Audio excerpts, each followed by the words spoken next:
What's going on, everybody? It's Kim Unboxing Reviews here, and welcome back to another LEGO Movie 2 video game news update. So in today's video, I'm of course going to be showcasing and talking about everything new that I found during my time with the game. But before we get started, I'd just like to say a massive thank you to the people at Warner Brothers for giving me early access to the LEGO Movie 2 video game. Anyway guys, without further ado, let's get to it. Alright, so like game director Jamie Eden mentioned during my interview, each level in the LEGO Movie 2 video game is also a hub world, so you'll obviously be following a specific path in each of these worlds in the main story, but you're absolutely free to come back and yet again explore any of the locations that you've previously visited at any time. Now like all LEGO games, the hub worlds within the LEGO Movie 2 video game feature tons of collectibles, including characters, vehicles, tools, and items, as well as super items and super parts that you can find inside red relics. There's also masterpieces which are rewarded for completing quests and can also be found around the environment, granting the player access to new planets within the game. Now you're probably wondering, just how big are the game's hub worlds?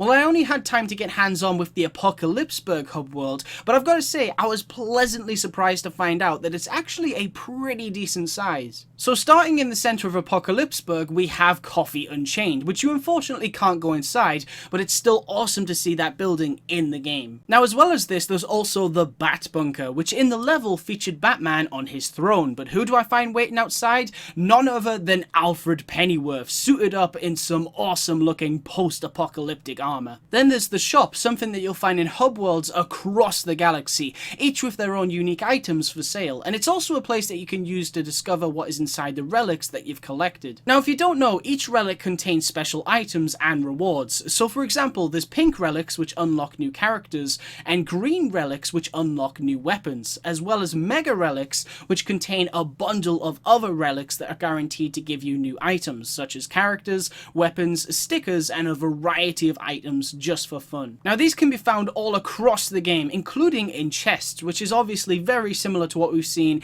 in LEGO Worlds, and after destroying one of these, I actually got an achievement called Simply the Chest, which is obviously a reference to the 1989 song Simply the Best by Tina Turner. And of course, we can't forget about the Statue of Liberty, which has gotta be a reference to that famous scene from the 1968 Planet of the Apes movie. And in-game, you'll be pleased to know that it looks even better than the movie's official Welcome to Apocalypseburg LEGO set. But the best part about it is that you can actually climb all your way to the very top of Lady Liberty, where you'll find a lookout point surrounding her torch, and a zip line which leads all the way down to Coffee Unchained, which is really cool. Now once you leave Apocalypseburg, you're entering the Wasteland, where you'll find the remains of Bricksburg, such as the Hollywood-inspired sign and several damaged buildings, some of which I was able to climb while others were far too tall to reach, so hopefully there are flying characters like Superman in the game that will allow us to just fly on up there. In addition to this, I also came across a gas station, which isn't really anything too special, but I also found some basketball courts and a post-apocalyptic set of cat play towers, which have to belong to Miss Scratch and Post and her cats. There's even certain areas that require you to find a specific item before being able to visit them. So for instance, there's the Metal Festival, which is a really cool building with a guitar on top of it, but unfortunately I wasn't actually able to visit it until I found a telescope in the old lookout point for a quest giver. I also came across some very cool areas whilst completing quests, one of which involved me having to help Bad Cop by jumping into a big hole in the ground and swimming all the way to the bottom to retrieve his pocket watch. Another quest that I came across was in the Apocalypseburg Pits, which was really cool because it was essentially a fight club where you take on multiple Duplo Alien Invaders, and even after completion of that quest, the quest giver explained that if you later come back to the pits, you'll be able to face an even bigger challenge. Now one other thing that I found interesting was that the alien Duplo enemies are literally scattered all over the wasteland and always return even after you've defeated them, which is great because there's always somewhere to showcase a character's combat moves,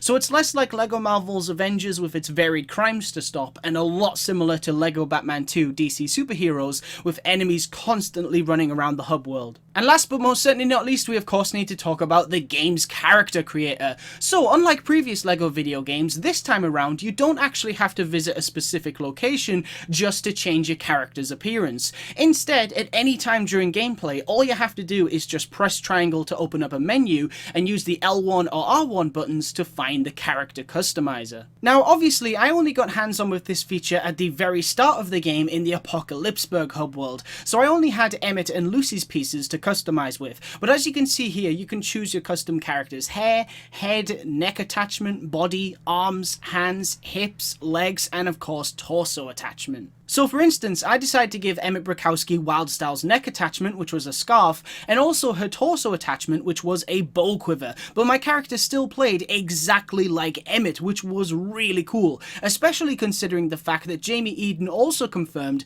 that I could literally play through the entire game as my custom character if I wanted to, which is awesome, although they obviously won't have as much of an impact on the story as they did in LEGO DC Supervillains. And finally, the last thing that I need to mention is of course that Jamie also confirmed that you're able to fully customize Mini-Doll characters such as General Mayhem and Tempo, which is a first for the LEGO video game series, so I'm personally very excited to see how it'll work once the game is finally released. Alright, so that's pretty much it for this video. Lots of exciting new and exclusive details there on the Apocalypseburg HUB World and the character customizer. And I have to say, after playing the LEGO Movie 2 video game, I'm even more excited about getting my hands on the final build of the game. Anyway guys, I want to thank you all very much for watching. Stay tuned for lots more videos real soon, and as always, please remember to like, comment, and subscribe.